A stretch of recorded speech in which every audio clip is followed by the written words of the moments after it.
The most emotional moment I've ever captured on a wedding film. It wasn't the first dance, it wasn't the ceremony.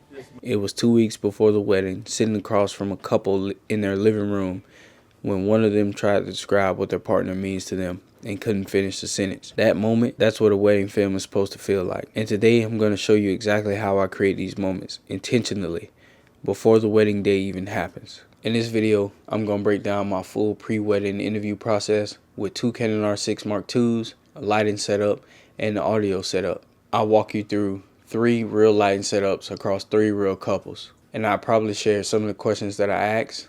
Some are specific, some aren't, but we'll see. It just depends on the question.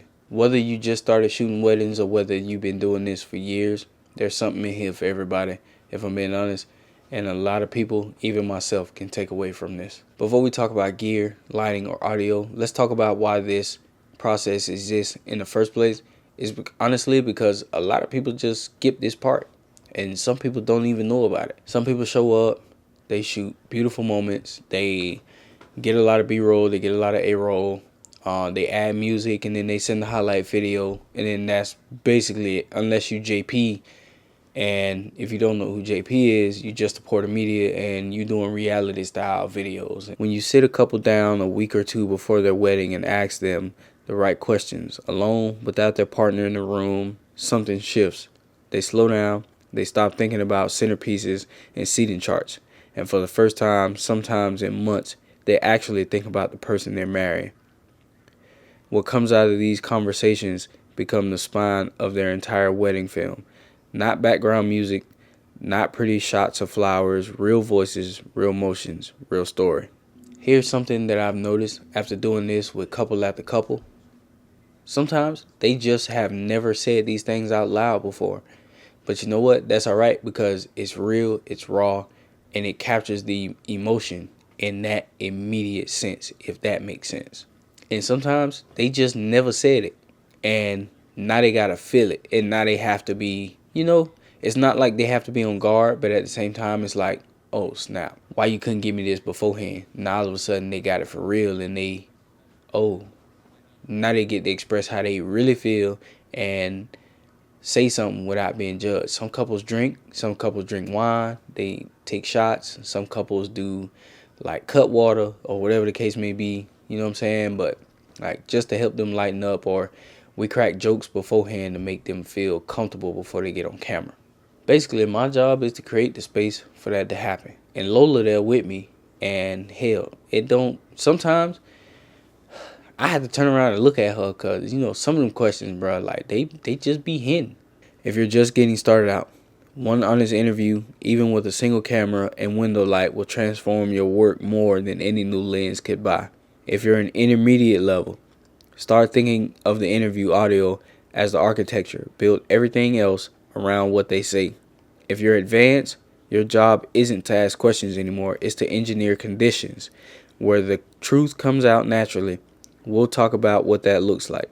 And what I want to be clear about first, you don't need the exact camera, lenses, and everything else that I use. What I'm about to show you is a system that I've built and how I do things. You don't have to do it exactly how I do it. And if you're at the intermediate level, hell, even a camera, one basic lens, and a DJI Mic 2 with 32-bit audio will help you go a long way. For every interview I run 2 Canon R6 Mark II bodies. Both bodies being identical is a deliberate choice. Same sensor, same color science, same noise profile. When I put both angles together to edit and start grading, they match immediately. I just make sure the white balance, ISO, and everything else is exactly the same. No fighting between 2 different camera looks. Camera A gets a 35 RF 1.4 VCM lens. This is my environmental lens. It shows the couple in context, their home, their space, the relationship between them, and where they are. In tighter spaces, it gives you breathing room without going so wide you lose intimacy. Camera B gets the RF 85mm f2. This is my emotional lens. The compression isolates faces. The background falls away. When someone's eyes go glossy mid-sentence, this is the lens that captures it. Why I choose the 85mm f2? Honestly, because it's an 85, you get more depth of field, and by being an f2 and not f1.8, you get a little bit more depth of field, even though it's slight, but at the same time, both eyes are sharp. And depending on which way you put it, you can lose focus of one eye and not have both eyes in focus. And by shooting at f2 or f2.8, it gives me that cinematic feel and look that I want without losing focus.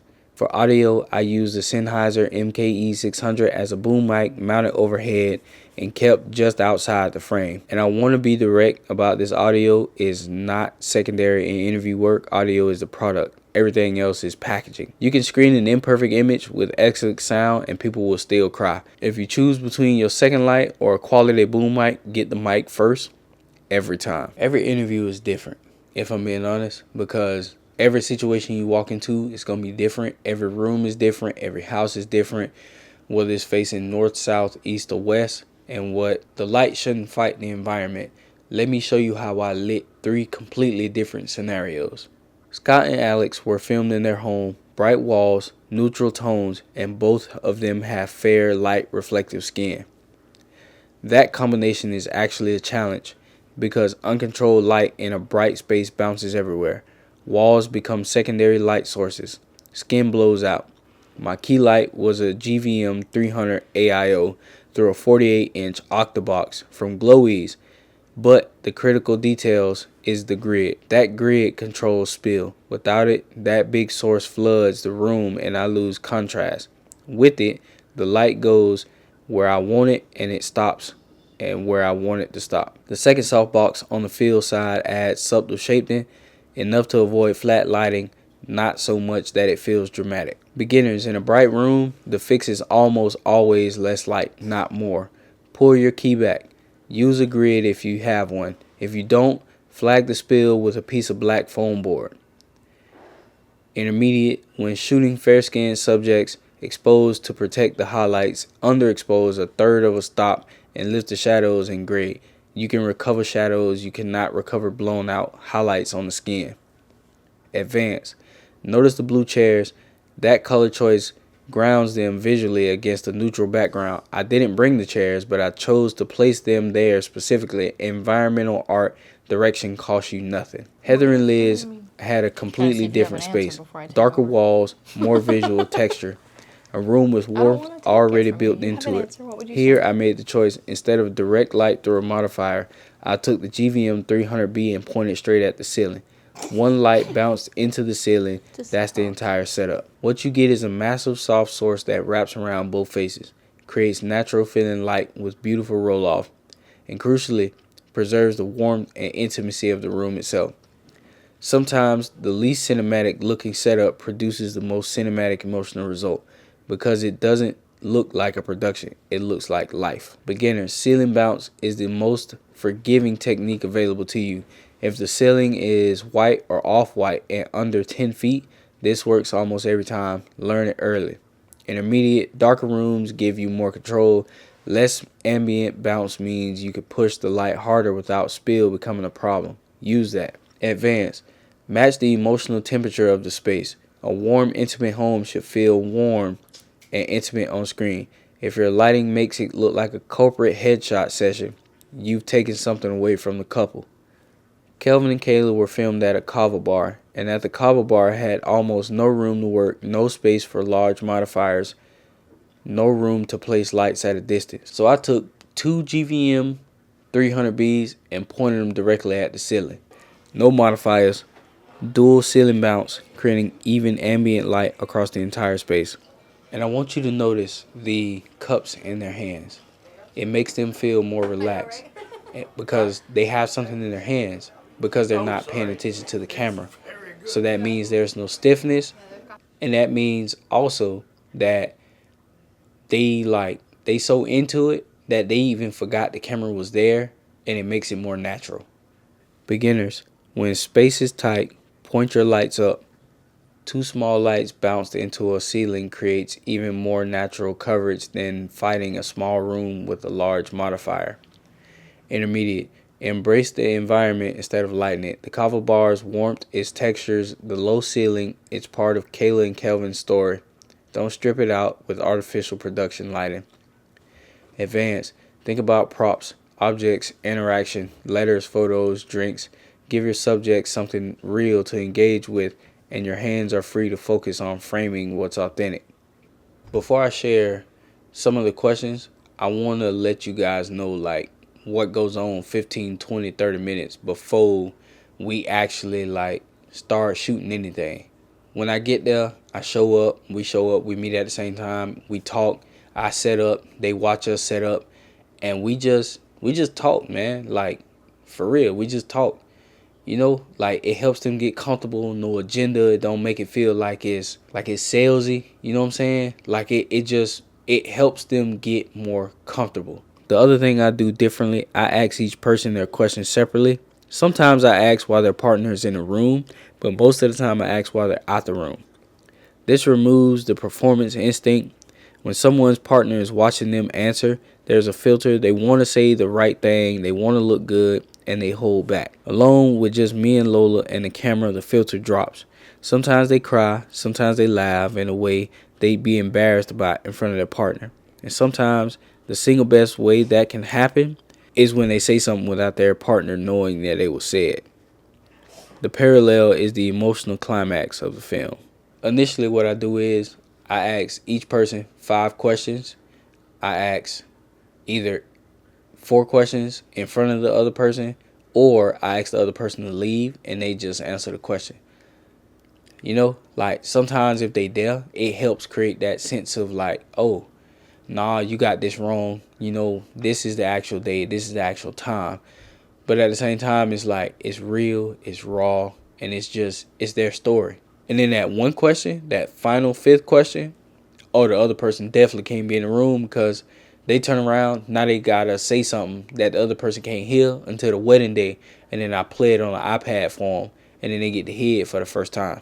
So like I said, it depends, and it varies depending on the couple, because I like to ask them questions, and I like to talk to them, you know, just like to learn more about them, figure out who they are as a person, their morals, like their perspective. I don't ask them nothing about politics or whatever it is, because honestly, that's all irrelevant. The main thing you want to talk to them about is just life.